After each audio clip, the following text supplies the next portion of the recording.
of your previous interviews, you shared your biggest failure, which was actually a very personal event, your divorce after 13 years of your previous marriage. Mhm. And, our personal life impacts our professional life, no matter what you may say. It has a huge role to play. So, what advice would you give other leaders who are going through some of these challenges in their own lives? When you're going through a challenge in your personal life, it affects how you show up in your professional life. So it's important to take stock of what's happening. Acknowledge it, don't ignore it. And it may not hurt to get an accountability partner and say, hey, listen, I'm going through some tough times right now. And you may not have to go into all the details and say, hey, listen, if I start acting a certain way, if I start to do this or do that, can you let me know? Because we won't see it ourselves. Mm-hmm. And so we need somebody who's going to help keep us accountable and help us be who we need to be. But there's also something else that's important. I actually saw a meme the other day, and I didn't copy it, so I'm going to try to remember what it said. But essentially, the essence was, why do we keep asking everybody to act normal when the last 2 years have been anything but? Mm-hmm. So we have all gone through an unprecedented situation. It's changed us. It's had an effect on us. So we may need to give each other extra grace, extra empathy. So sometimes when somebody is showing up as who they should be at work, we may be quick to label them as a poor performer or a bad person, when it may be that they're just going through something. Right. Just had this horrible spat with their loved one, Mm-hmm. and they're not becoming their loved one anymore. They're turning into their mortal enemy. And now they're having to deal with that and then show up at work. Mm-hmm. Or in some cases, it's even worse than that. Mm-hmm. So we don't know what people are dealing with. So to the extent that we can just try to be a little more empathetic, I think it's a big thing I learned from that. And then also, when you do have a failure, can you take stock? What is it that happened here that was a result of what I did at work, or that I might take to work? In my case, it was a simple matter of time. So I try to guard my time now. I'm still not good at that, but I still try to guard my time a little bit more, because if we take our time off of the most important people in our life and we put it at work, we'll have that job not much longer sometimes. Job goes away.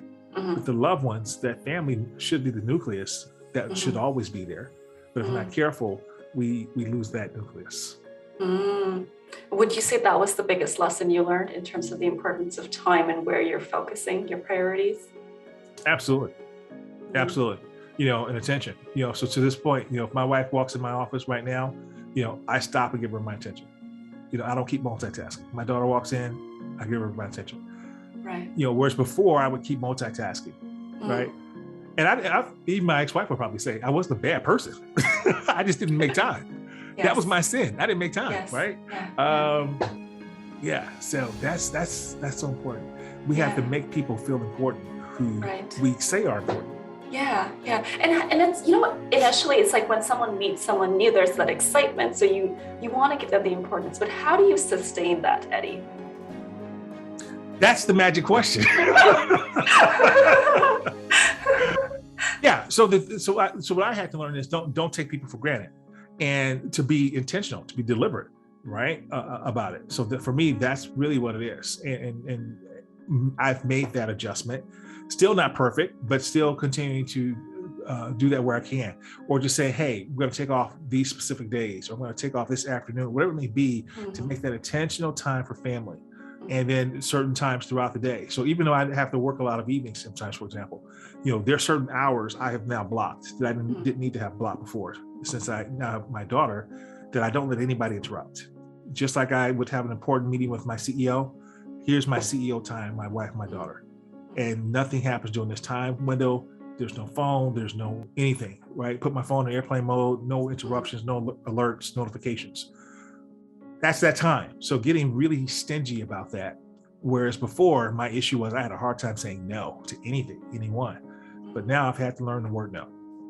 You recently became a dad to April. Your sweet daughter is turning 14 months, and parenting offers such amazing lessons for leadership.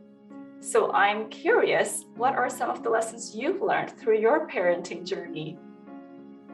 My podcast is called Keep Leading, my parenting journey is teaching me to keep learning. Oh my goodness, I am learning something every day. She is just, she keeps me hopping. I love this little girl. I had no idea what I was missing by not being a parent. I was just thinking about how simple it is. Like she was sick this morning, and she just was clinging on to me and holding on to me.